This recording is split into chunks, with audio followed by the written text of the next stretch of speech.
really what I'm interested in understanding from firsthand, what is the Madam CJ Walker story? How, any tips, I guess, because the business still exists and you guys are still flourishing, tips on how women can excel in business.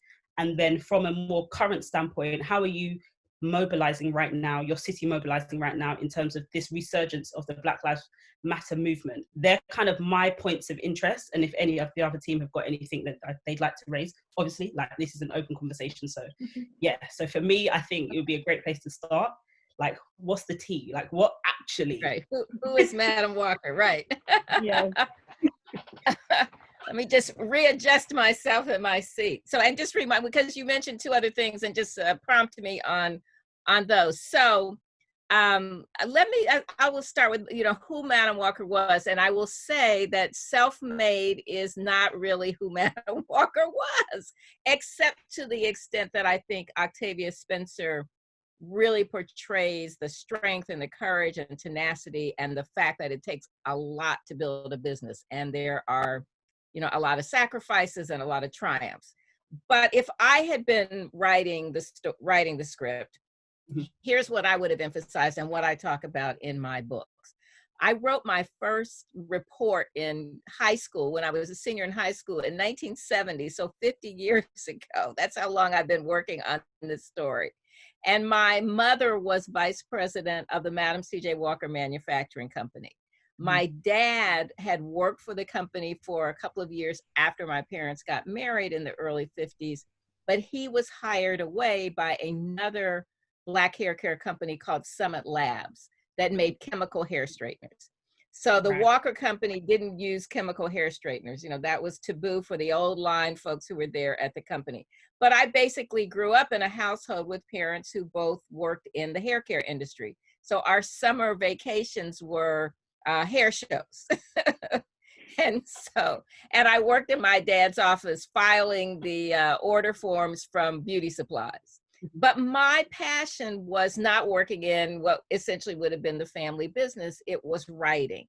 And both of my parents encouraged me to do that. And so I started pursuing my interest in journalism. And I began to be really interested in Madam Walker's daughter, ALelia Walker. First, we share the same name. We almost share the same birthday. She's born on June, I'm born on June 7th, though obviously many, many years apart. Oh, happy belated. And then she was very much a part of the Harlem Renaissance. So the writers and musicians and artists and actors whose stories I enjoyed and was beginning to discover during what essentially was the Black consciousness, Black power movement of the late 60s, early 70s. So I was interested in her, and not as much in Madam Walker, because she was complicated for me in an era when people were going from perms and straight hair to afros. And I wanted to have an afro. And the myth about Madam Walker at that point was she's the woman who invented the hot comb. So that wasn't true, but that was kind of the way people had pigeonholed her. And so I was ambivalent about that, because I wanted a big afro like everybody else. And then as time went on, when I went to Columbia University's Graduate School of Journalism, I had to write a paper, a master's paper, and my advisor on the faculty was a sister named Phyllis Garland.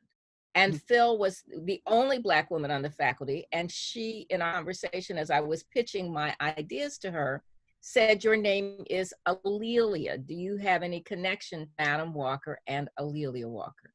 I wasn't walking around talking about my family. And I said, yes, that's my family. And Phil said to me, "That's what you're going to write your paper on." So it took another sister to validate that story for me, because the publishing industry wasn't saying, "Hey, we can't wait for you to write a book." But Phil basically said, "This is really important." And so that started me on a journey that is a 45-year journey that has resulted in 4 books about Madam Walker, 2 children's books, On Her Own Ground, which is the inspiration for Self-Made, and another book with a lot of photographs, and almost a book. So in the process of doing this research, from starting that in graduate school, and then I interviewed a dozen people who had known Madam Walker and ALelia Walker, they were still living in the 70s and 80s when I was starting my research. We are really lucky that we have almost 50,000 documents, photographs, business records to tell her story, which is what allows me to tell the story in such detail. And here's the story. Sarah Bre Love was born on the same plantation in Delta, Louisiana, right on the Mississippi River, where her parents and older siblings had been enslaved. First child in her family born free. She was born in December 1867, 2 years after the end of the Civil War, but born into obviously a racist society. Her family minister during Reconstruction, when Black people were being elected to office because the majority of the population there was Black, her family minister was a state senator. So she had seen some Black political power.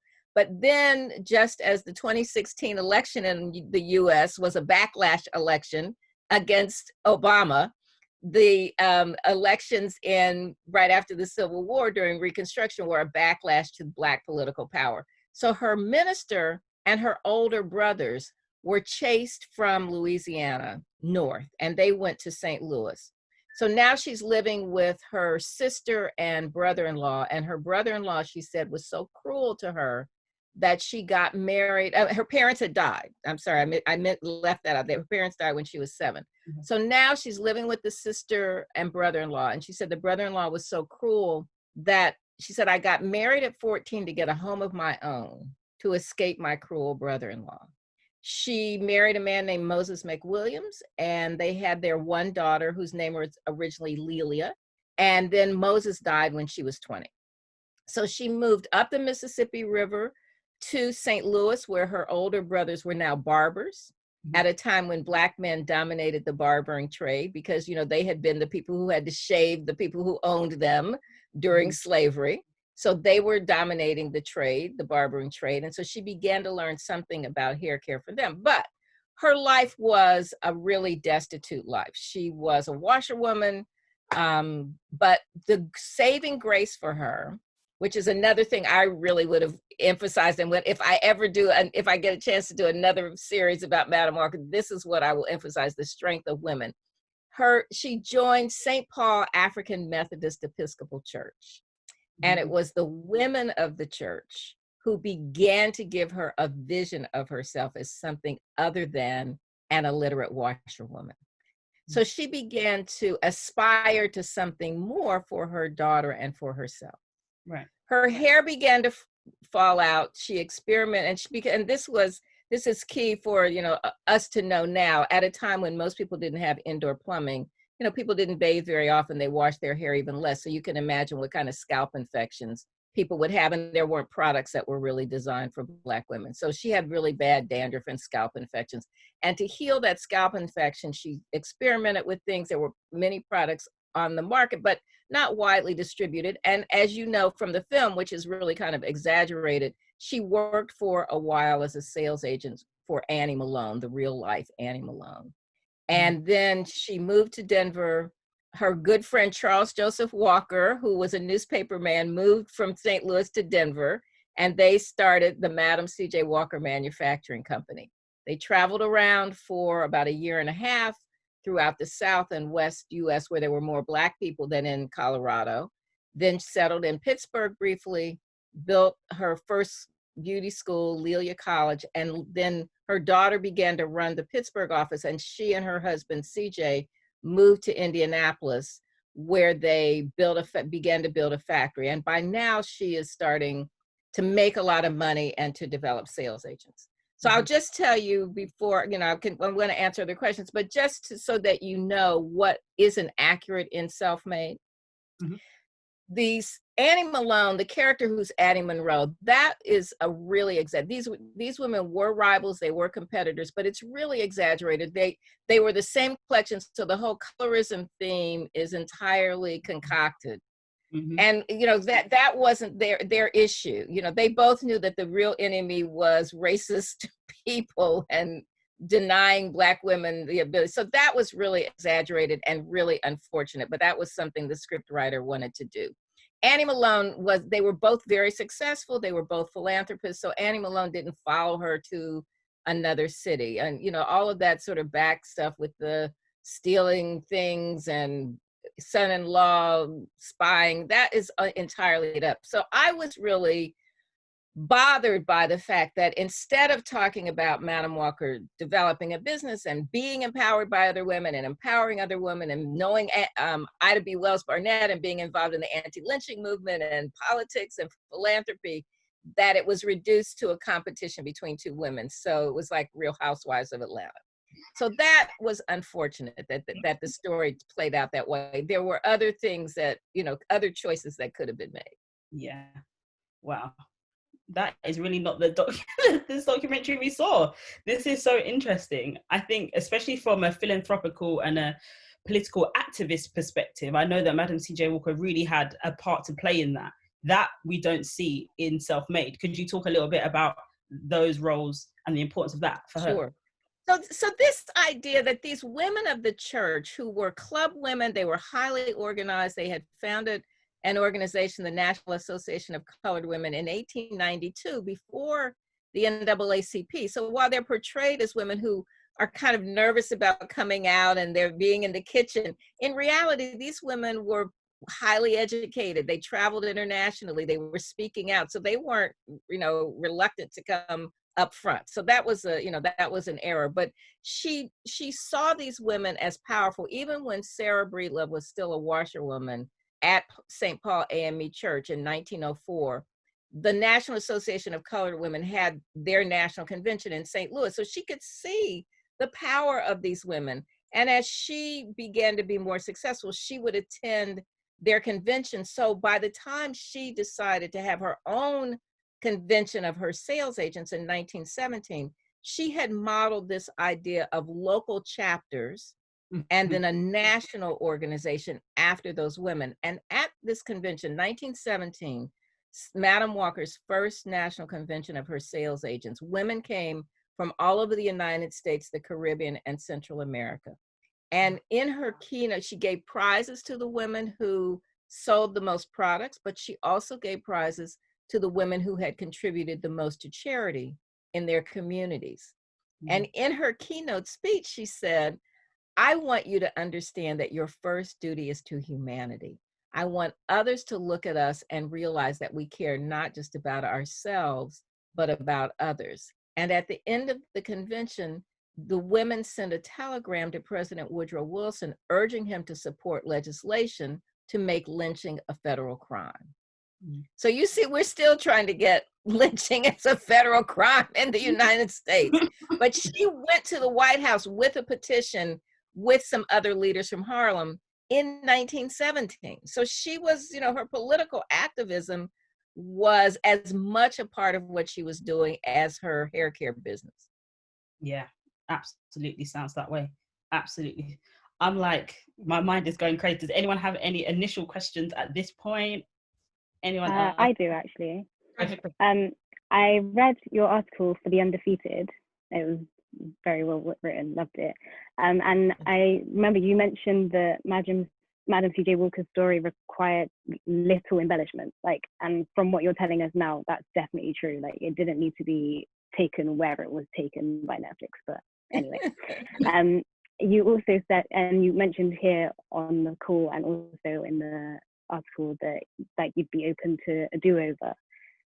And I know that you've also written a book about ALelia's story, and that's due to be published next year.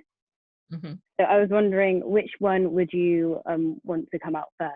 So, because I know you'd like to do a series for ALelia as well. Which one would you prefer, the do-over first or ALelia's story? So I think that, the sort of the way that the universe is presenting it to me, because sometimes you have to let the universe present what is your next step. And I think that it would be on ALelia, but I will be able to do a bit of a do-over because I will include, you will have to include a character who's her mother. So in that way, that sort of sets the tone. So I get to do, a redo of that. And here's what I would emphasize about her. The things that primarily have been written about ALelia Walker, other than what I tried to do in On Her Own Ground, is kind of develop the relationship between mother and daughter. And then the last 15 pages of the book and the afterword I try to do the sort of the whole scope of her life for the next decade after her mother died, because I knew I was going to write another book. And so I intentionally left out a lot of stuff because I didn't want somebody else to have my information. Mm-hmm. But what has primarily been written about her, starting with a few authors several years ago about the Harlem Renaissance, is basically Madam Walker made the money, ALelia Walker spent the money, she had parties, the end. She's just kind of put into this little caricature. And what I've discovered with this additional, many, many years of research is, yes, it's very hard to be in the shadow of someone like Madam Walker. It's very hard for that next generation to live up to everybody else's expectations about who you are. But she had her own really strong personality. She was already, by the time her mother started making money, she was already a young adult. So she had her own thoughts about things. And both of them really loved music. So even though in the film, they inexplicably, to me, portray her as somebody who can't carry a tune, when in fact she had a very good singing voice, according to Alberta Hunter, a famous blues singer who I interviewed and who said, Lelia had a great singing voice. But she knew her friends who were musicians were truly talented. So she wasn't trying to be a singer. She just appreciated them. But I would develop a lot about how the two women both became interested in music when they were still poor in St. Louis. Madam Walker, as Sarah Bre Love, was in the choir in the church. So she's a poor washerwoman, but she had a great singing voice. So, in the choir, it's the other women who embrace you and who, sort of model things for you.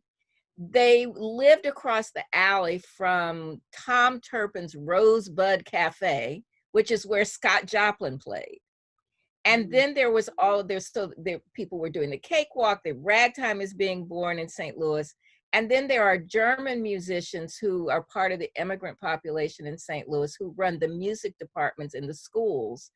And the children are learning German lieder, they're learning opera. So they're exposed to this wide range of music. And so that for me would be a jumping off point to show the bond between the two women. And then I would use that as the arc to show how they both were patrons of the arts. And that led Lelia to opening the Dark Tower, her cultural salon in Harlem after her mother died.